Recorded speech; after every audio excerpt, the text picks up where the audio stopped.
Dalawang ina sabay nanganak ng healthy baby boys taong 2019 sa isang ospital sa Cagayan Province.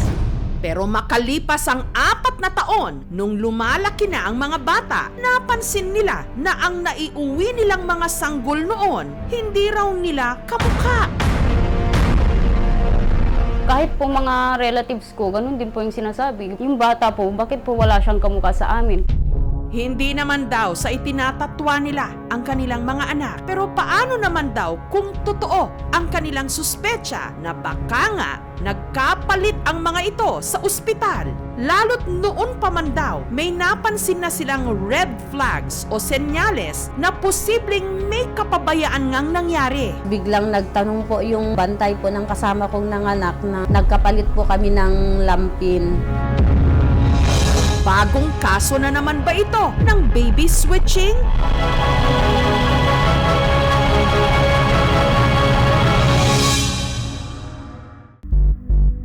December 6, 2019, ipinanganak ng nooy 17 anyos na si Trisha ang kanyang panganay. Ang sanggol, pinangalanan niyang Liam. Pero ang kanya raw tuwa na ligtas niyang naisilang ang kanyang sanggol na palitan ng pag-aalinlangan. Nung nasa hospital pa lang po kami, nagtataka na po talaga ako. Wala nga po akong makitang similarities sa physical features sa aming dalawang mag-asawa. Ang hinala ni Trisha tila mas lumakas pa nung ang kanyang biyanan na si Beverly may napansin. Nung binigyan na po nila sa akin yung bata, wala silang mga name tag. Ang ipinagtataka ni Beverly ay nung iniabot na raw sa kanila ang bata, iba na raw ang lampin na suot nito. Yung lampin na pinamunas, nandun sa kabilang baby bed. Bakit yung pamunas naman ng kabila, nasa amin? Bakit iba ang kulay ng pranela?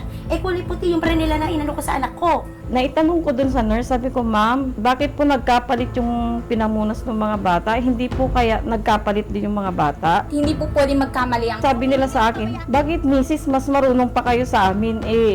Kami yung nasa loob. Nakauwi na po kami sa bahay. Iniyak ko po lahat doon yung hinanakit ko. Hanggang sa pinagsasabihin na po akong nababaliw na ako. Kasi nga po, pinagdududahan ko yung sarili kong anak.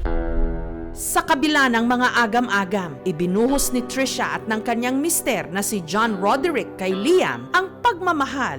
Nagpursige na makatapos ng pag-aaral para sa kinabukasan ng kanilang anak. Mahirap po, pero yun din po yung naging gabay ko, naging strength ko para ipagpatuloy ang buhay.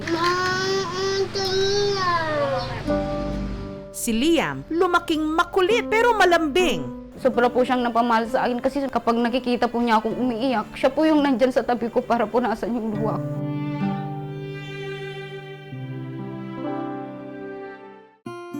Gayunpaman, hindi pa rin nabura sa isipan ni Trisha ang kanyang mga pagdududa, lalo na nung lumalaki na si Liam.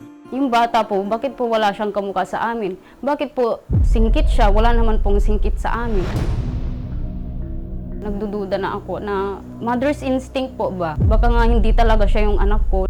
Kaya si Trisha, palihim na hinanap ang babaeng nakasabay niyang nanganak sa ospital na mabuti na lang daw at nagawa niya noong kuhanin ang pangalan. Hanggang nitong August 6, nahanap niya ang Facebook account nito, si Marisa. At ang laking gulat ni Trisha nung nakita sa Facebook ang picture ng isang anak nito na sa tingin niya kahawig ng kanyang mister na si John Roderick. Magkamukha po silang dalawa. Habang ang ibang anak naman daw ng babae o ni Marisa, kahawig naman ni Liam. Yung kamukha ni Liam. Tama nga po yung instinct ko na, yung doubt ko na ipalit nga talaga. Kaya si Trisha agad nakipag-ugnayan sa babaeng pinaghihinalaan niyang nakapalitan niya ng sanggol. Dito sa katabing bayan ng Lalo nakatira si Marisa. Bunso sa 3 niyang anak si John Marek o JM na ipinanganak din sa kaparehong ospital kung saan nanganak si Trisha taong 2019. Sobrang mahal na namin yung bata. Pinalaki naman namin siya ng maayos.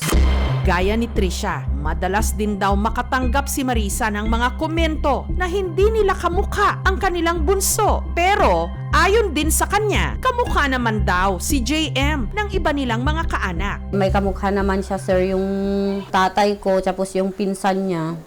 Sa nakalipas na 4 na taon, wala raw pagdududa sa puso ni Marisa kung anak ba niya talaga si JM. Hanggang sa natanggap niya ang mensahe mula kay Trisha. Sinabi nila na nagkapalitan na kami ng baby. Hindi ko na po alam yung gagawin ko. Pinorward sa akin yung mga pictures ng mga bata at saka pictures din ng parents. At napansin na nga raw ni Marisa ang tila malaking pagkakahawig ng batang na kina Trisha sa kanya mismo at sa isa pa niyang lalaking anak. Bakit nangyari yun? Sobrang sakit talaga.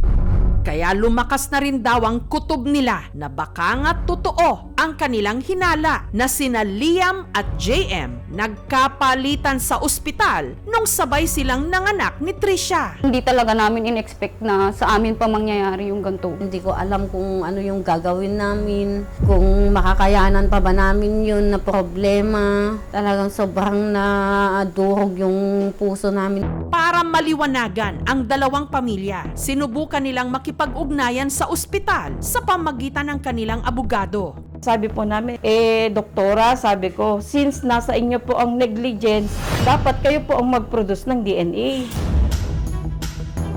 Kaya si Beverly at ang lola na si Nanay Rose gumawa ng paraan dahil wala silang pampa-DNA test. Nagpa-blood test muna sila. Si Dr. Bello po kasi yung naging daan para po makahingi ng tulong. At sa blood test, lumabas na si Trisha at ang kanyang mister na si John Roderick. Parehong A+ ang blood type, samantalang si Liam, type O. Blood type po naming tatlo is pwede naman po. Kaya sunod namang nagpa-blood test si Marisa at ang kanyang mister na si Ricky. Gayon din ang batang si JM. Sa resulta, lumabas na sina Marisa at Ricky. Type O. Katulad ng batang si Liam na nakina Trisha at ang batang si JM na nakina Marisa at Ricky ang dugo A+, katulad ng kay Trisha at ng kanyang mister na si John Roderick. Yung blood type ng other party is hindi po compatible. Hindi raw po sila pwedeng magkaanak ng A positive. Kaya para makumpirma sa tulong ng lokal na pamahalaan ng Cagayan, nitong September ang dalawang pamilya at ang kanilang mga anak sumailalim sa DNA test. Ano ang resulta ng DNA test na pare-pareho nilang ikinagimbal?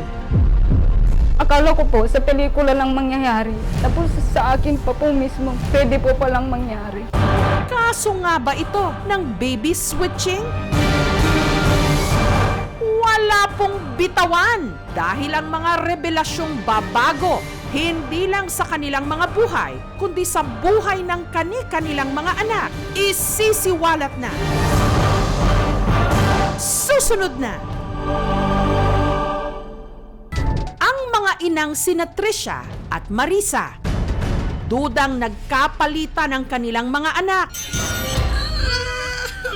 Nung sabay silang nanganak sa isang ospital sa Cagayan Province taong 2019. Yung bata po, bakit po wala siyang kamukha sa amin? Bakit po singkit siya?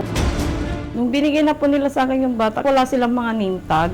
Hindi ko alam kung ano yung gagawin namin. Talagang sobrang nadurog yung puso namin. Para mabura ang mga pagdududa, sumailalim sila sa DNA test. Hanggang dumating ang kanilang pinakahinihintay. Ang resulta kasi ng DNA test, parehong negative. Ibig sabihin, pareho nilang hindi anak ang hawak nilang mga bata. Ako po, lumaki ako sa pamilyang napakaraming problema. So ako po bilang ina, ayaw ko po sanang maranasan ng anak ko yung ganito. Kaso nga po, ganito yung nangyari sa amin. Sobrang sakit na awa nga din ako sa kanya na siyempre napamahal na sa amin sir. Tapos bigla kong bibitawan. Sana po maimbestigahan na po nila, lalo na po yung mga taong sangkot noong nanganak kami, para po malaman na rin kung sino ba talaga yung dapat managot. hiningi namin ang panig ng ospital. Bagamat ang nasabing pangyayari ay naganap 4 na taon na ang nakakalipas, noong August 2023, buong puso kaming nakipagtulungan sa parehong pamilya. Ipinapapatid sa publiko na ang pamunuan ng Apari Provincial Hospital ay ginagawa ang lahat ng hakbang upang marisolba ang isyong ito. Nasa Article 2176 na Civil Code kung saan sinasabi na kung merong act or omission, ito nga yung baby switching, at ito ay dahil sa naging kapabayaan, ito ay nagdulot ng injury. Sa pamamagitan ng emotional stress, pwede silang habulin ng mga magulang for damages kasi very serious issue. Kailangan i-exert nila yung kinakailangan na standards of care, lalo na pagdating sa mga ospital, yung pagsisigurado na nasusunod talaga yung kinakailangan na proseso. Hustisya para sa mga apo ko. Yun po ang susundin namin. Sobrang sakit po na yung magpapalaki ka ng bata. Mamahalin mo yung bata na hindi naman pala sa'yo. Kasi napamahal sila sa amin. Inako namin sila na sa amin siya. Sobrang sakit talaga, sir. Kasi 4 years na siyang nakasama namin. Akala ko po sa pelikula lang mangyayari. Tapos sa akin pa po mismo, pwede po palang mangyari. Para matulungan silang maiproseso ang nangyari, inilapit ng aming team ang dalawang mga pamilya sa isang psychologist. Mahalagaling mailabas nila sa kanilang miyembro ng pamilya nila. Higit sa lahat ng mga practitioner natin ng mental health like us, the psychologist, in a psychotherapeutic session o counseling session na mapaghahandaan nila yung mga days na maire-reveal sila sa kanila ang katotohanan. No? Para lang naman maproseso on a rational level yung mga hinagpis ng kanilang mga emosyon o damdamin.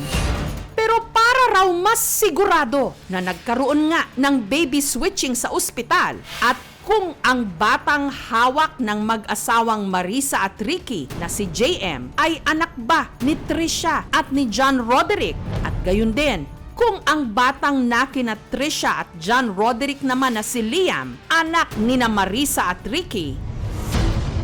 Nito lang September 29, sumailalim sila sa tinatawag na cross-match DNA test. Para po maklaro na sa aming lahat na nagkaroon nga talaga ng switching at si JM nga po ang anak ko. Wala pong bitawan dahil ang kasagutan kung baby switching nga ba ang nangyari sa ospital sa Cagayan at ang paglabas ng resulta ng cross-match DNA test sa dalawang pamilya, malalaman na po sa mga susunod na linggo dito lang po sa KMJS. Thank you so much mga kapuso. Kung nagustuhan niyo po ang videong ito, subscribe na sa GMA Public Affairs YouTube channel. Don't forget to hit the bell button for our latest updates.